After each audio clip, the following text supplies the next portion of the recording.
Hi, my name is Antiqua, and I'm the owner and developer of Twist Yoga RYS and yourownuniversity.org. And I am the Christian Rebel Yogi, and today is the beginning of a 7-video series I'm going to do for you to explain exactly what I mean about Christian Rebel. And what I'm rebelling against is the classical "you said, she said, I'm right, you're wrong" philosophy that many Christians and Christ-based faiths have, as well as many yogis have. Because I really, really love you. I love you from the bottom of my heart. And I have been around many different sects of faith-filled churches. There's just not unification in the church. And I have studied with people that are just amazing teachers and been through amazing workshops and teacher trainings and different philosophies behind yoga. And every one of them always told me that their way was the only way, the best way. And you know what? No, I can't agree. So I rebel completely when it comes to those things. Like, it is about just marriage of what every single person, of all of our gifts, all of our differences, and it doesn't matter what religion you are, it really is about the fundamentals that there is one supreme being that has made us all, that has created us all, that unifies us all omnipresently, no matter what your faith is, no matter what your background is, no matter what. Or at least that's what I believe. And that's what I believe most of my fellow Christians, my fellow yogis believe as well. We are all seeking that unification and that knowingness that we are one with the Almighty. So in this series that I'm going to be talking to you about, I'm really going to be addressing some of the major qualms between yoga and Christianity and just knocking them out of the park. I have spent the last 3 years, maybe 4 years even, studying and comparing the Yoga Sutras in the Bible back to back.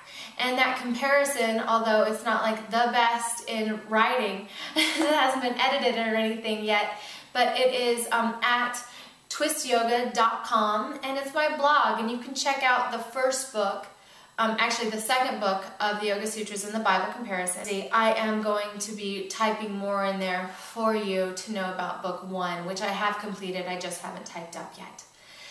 So that being said, I want to really dive in here and show you how Christ agrees with practicing yoga. So yoga is a philosophy of mind, body, and spirit connection. It is a science. Patanjali says it is a science of mind, body, and spirit. So the 7 ways yoga can help you be more like Christ. The yoga is the how Christ was naturally just God in every way of his being. He was 100% vibrant and awake. And we have to learn how to do that. And God teaches us in his great book, in the Bible, and in other great books from different saints and authors that really are examples of how to do this but really the Bible is about relationship with him. More than anything, is about how he wants you to be in relationship with him. And yoga is a way of training yourself to be in that relationship. So over the next 7 videos, I'm going to share with you the 7 ways that yoga can help you be more like Christ. And the first thing I want to do here, just to introduce you into this series of videos, so hopefully you'll subscribe and comment. Yoga that I'm talking about is really based in Patanjali's teachings and the Yoga Sutras and the 8 limbs of yoga. So that's what we're really going to be diving into tonight. And this one passage in the Bible, 1 Peter 4, and it is entitled, living for God, is really just a testimony to the 8 limbs. And I'll point them out along the way. So, 1 Peter 4. Therefore, since Christ suffered in his body, arm yourselves also with the same attitude. If you've ever practiced asana, you know how you have to get comfortable being uncomfortable and in sensation. So there's that. Because he who has suffered in his body is done with sin. It burns that zeal right off, and the sutras teach that as well. As a result, he does not live the rest of his earthly life for evil human desires, but rather for the will of God. Now this is samadhi and that training. For you have spent enough time in the past doing what pagans chose to do, living in debauchery, lust, drunkenness, orgies, carousing, and disdainable adultery. They think it strange that you do not plunge with them into the same flood of dissipation, and they heap abuse on you. But they do not give account to him who is ready to judge the living and the dead. For this is the reason the gospel was preached even to those who are now dead, so that they might be judged according to men in regard to the body, but live according to God in regard to the spirit. The end of all things is near. Therefore, be clear-minded and self-controlled. And this is what yoga teaches you through your asana practice, through your pranayama, and through your dhyana and dharana. Okay? So that you can pray. As you practice asana, if you focus on Christ, on God, you cannot go against your faith. Above all, love each other deeply, because love covers over a multitude of sins. Offer hospitality to one another without grumbling. Each one should use whatever gifts he has received to serve others faithfully, administering God's grace in its various forms.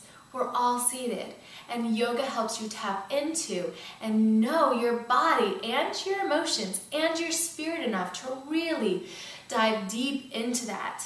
And that's what I do. That's what I teach in your own university. So if anyone speaks, he should do it as one speaking the very words of God.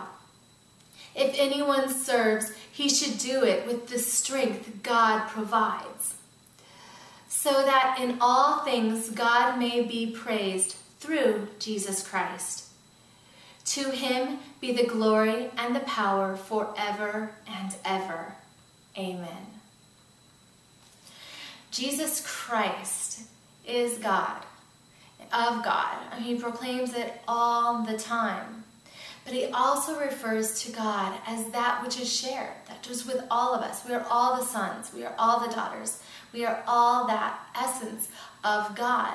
And Jesus Christ is that vessel of pure guru-ness, teacher, almighty, and to me, the straight path, the way. And yoga is the how to be on the path and how to be on the way. So I hope from this reading I've piqued your interest and that you will dive deeper in with me over the course of the next 7 videos as I share and dive deeper into 7 ways that yoga can teach you how to be more like Christ.